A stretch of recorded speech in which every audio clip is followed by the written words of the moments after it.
It's 5:45 p.m., which means it's time for BCTV's Nightly News Roundup. BCTV's Nightly News Roundup. Joe Bushy. Joseph, it's been a while since you've joined me at the desk. We've been together at the desk. We've got a jam-packed show getting you ready for the weekend. Hopefully we'll have time to pack it all in. Let's take a look at what's coming up.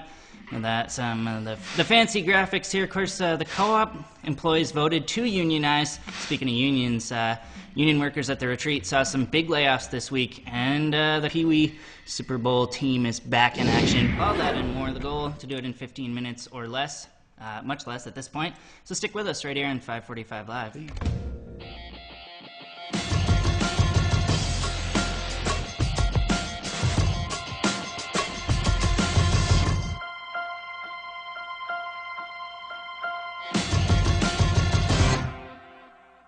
Tamir, throat singing. Okay. Tamir, 他想看一下. If you really want to, can you come nearer?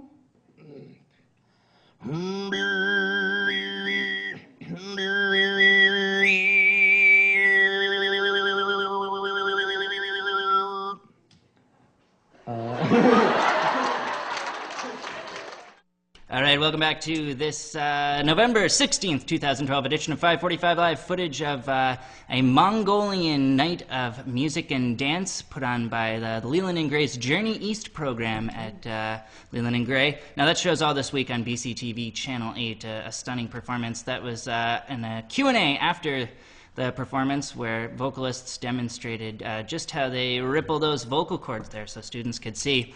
You can do that, can't you? Something like that. No, not at all. It's really phenomenal when you watch them sing. It's a mystery to me how a human being could make that kind of sound. Pretty amazing. Check it out if you get a chance. BCTV Channel 8 all this week. Find the schedule at brattleboro.tv.org. That's enough shameless promotion, at least for the first couple minutes. Joseph, let's launch into the story, and for that I'm going to put you into the newsroom. So hopefully we can, there we go, onto your close-up here, and start with the co-op. Let it rip. We'll kick off the show today at the Brattleboro Food Co-op, where on Wednesday workers voted to join the local 1459 United Food and Commercial Workers Union. This comes after a prolonged and very public debate between the downtown grocers' employees and administration took the matter to a store-wide vote, with 126 of the 142 eligible employees voted 74 to 45 to adopt the UFCW as their union. Content specialist Maria Dominguez has been following this story from the get-go, including talking with Rick Brown, who's the secretary-treasurer of that 1459 division of the United Food and Commercial Workers Union. Let's take a look at his comments. It gives the workers here an opportunity to have more of a voice and more input in the future of the co-op, and hopefully as a result of that shared mutual vision, we have a stronger co-op, a stronger workforce, a stronger community. All right, back into the news desk, and Joe will put it right back on your close-up for the next story here. And while the buzzword union in Brattleboro has belonged to the Brattleboro Food Co-op as of late, the latest outcry for workers to organize lands our next story at the Brattleboro Retreat, where a series of controversies, including the institution's temporary loss of their Medicare/Medicaid license and the looming threat of a union strike, reached a boiling point this week when the administration announced major layoffs across several departments. This comes as a shock to members of the community and retreat employees alike after the hospital posted record earnings in 2010 and 2011, leaving a series of as yet unanswered questions about the source of the company's self-professed financial troubles. Folks, BCTV volunteers, a collection of them, were down at the retreat gates, walking distance from here all this week to catch some interviews with employees about the events that have been unfolding.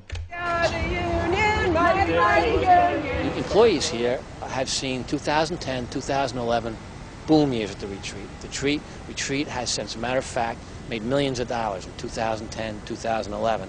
And instead of sharing in it, they have probably the most radical and drastic contract demands that this union has ever seen. All right, back into the stories, Joe. Let's talk Pop Warner. I've even got a script for you here. There we go. Here's a lead story for you. Yeah, if you want to take a stab at that, and then we'll break down all the details in just a moment. All right, then. Well, the Brattleboro Generals, a junior midget football team, has done it again with a second trip to the Pop Warner Super Bowl in as many years. And I believe, as of last year, they had not yet ever been to the Super Bowl. So last year was the first. Back-to-back years. Back-to-back, right back. Again, in as many years. So I was present with the camera in hand at last year's upset victory as Brattleboro handed North Country an elusive and decisive 21-7 loss. Let's take a flashback in time to this clip. Backs side by side, 5 yards deep. And right up the gut. How about that? Bring it on. Touchdown from 25, Danny Petrie. Write that down at the 7:21 mark, fourth quarter. Danny Petrie from 25 yards out. Charlie Helen, your grandson, just scored a TD. All right, they can check the Facebook page, Joe, to find out all that information. We'll put something up on the 545 Live page with some more details, or they can go on Facebook, and Brattleboro Generals has their own Facebook page on there, Pop Warner Football, and you can find more details on there. And we all know how time and location. How engaged one WTSA's Tim Johnson is in this effort, so it'll be broadcast as well.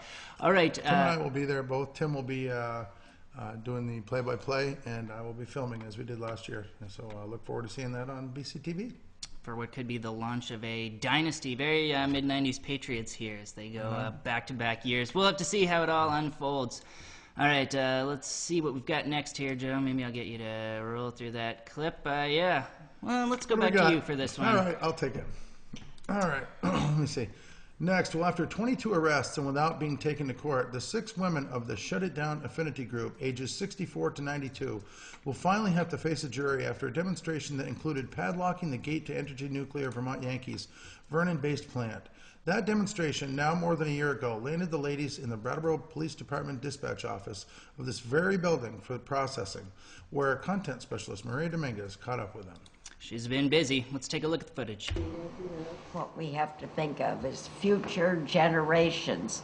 But the people now who are, exposed to this cancerous radiation that is going forth from that plant every day.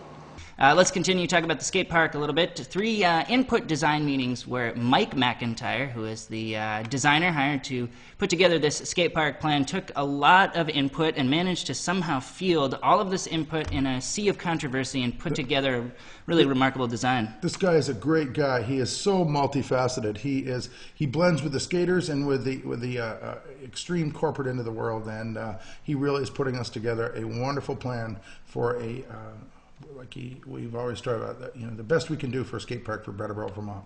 One thing that was unique is we wanted to just not have something that was floating in isolation. We wanted to make sure that if funds became available or the school district said go ahead and do this, they acknowledged that you want to have a playground, also have areas to sit and more of a fitness path around the park. Everything in there is really mellow but also very advanced.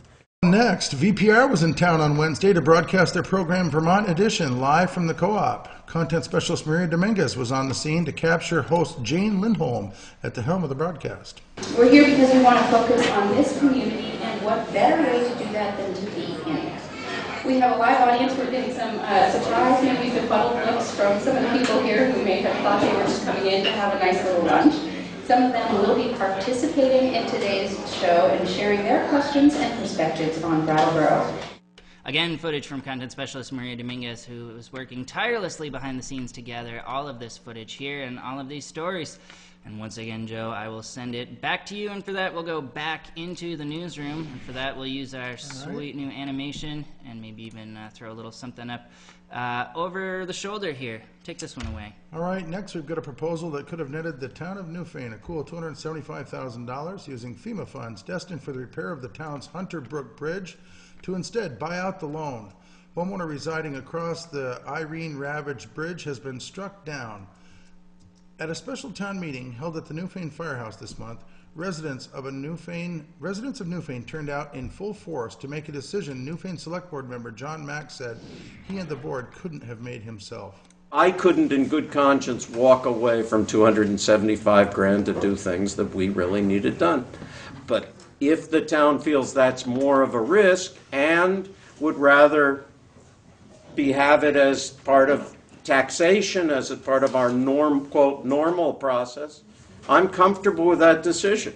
Well, today, Vermont independent tenured Senator Bernie Sanders posted footage of his address at Wednesday's Hands-Off Social Security, Medicare, and Medicaid Summit.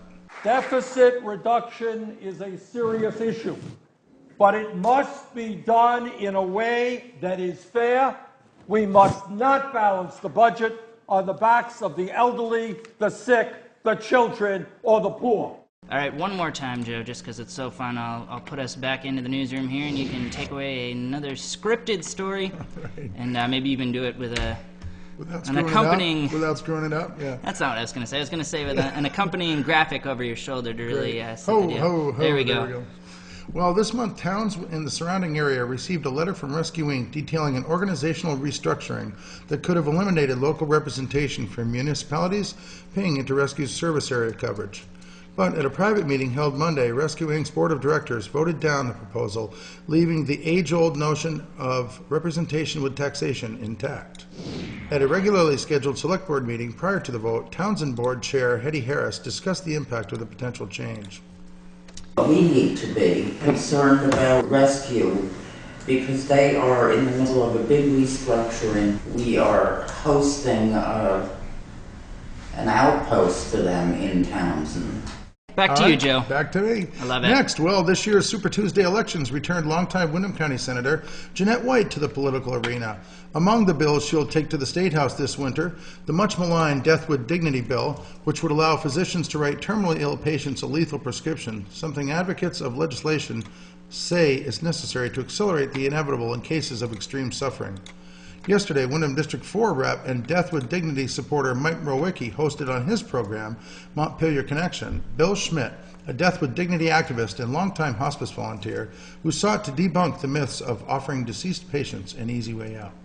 This prognosis has to be made by a physician and confirmed by a second physician.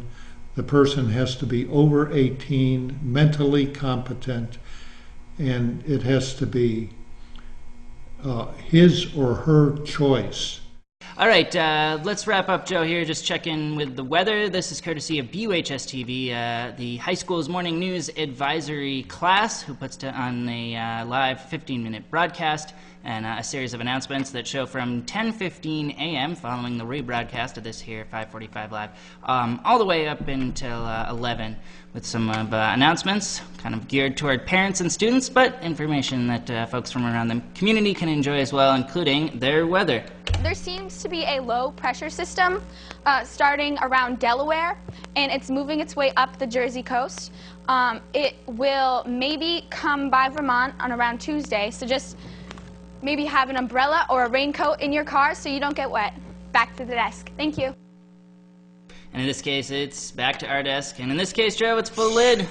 All right, everybody, head out there and enjoy the weekend. Be sure to catch a peek on BC TV next week to see if the Brattleboro Generals did, in fact, take their second Super Bowl in as many years. Thanks to content specialist Maria Dominguez, who pulled together many of the clips you're watching now. A lot of that content. Rich Melanson, who gathered footage in Newfane and Townsend on the municipal side of our coverage, and everybody else that makes 545 Live tick the way it does, including Vlasta Popelka and this guy here, Joe Bushy. I'm Roland Boyden. Enjoy the weekend, folks. Good night. And look for the pass by Brown. Out of the hands and intercepted. Oh my! Is that? Is it? It's Martinez. Intercepted. Pick six, baby. Touchdown, Yellow. Oh my!